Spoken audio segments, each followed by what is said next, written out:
हाँ ॾाढो कमज़ोर थी वियो आहे। इहो अॼु बि अकेलो 5 गोणियूं खंड जूं खणी सघंदो आहे।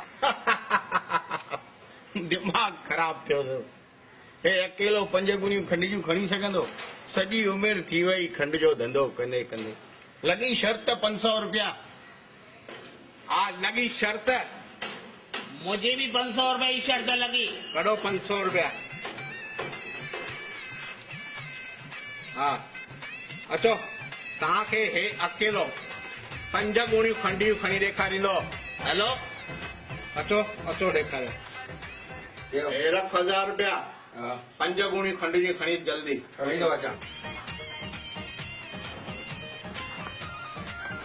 5 गोणियूं अकेलो खंड जूं कोई खणी सघंदो? लॻे थो हे शर्त हाराईंदी।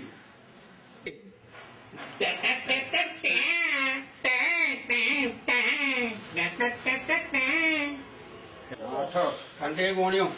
हा हा साईं हे 5 खंड जूं गोणियूं। ये तो खाली ने।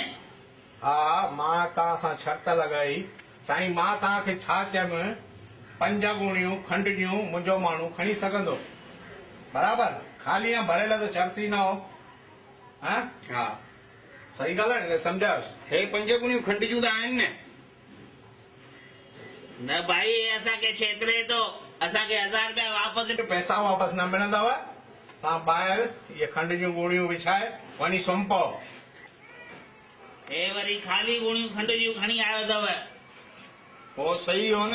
असां नकी चोरी कयूंसीं भरियल खंड जूं गुणियूं। नेठि चंदू छेतरे वियो असांखे।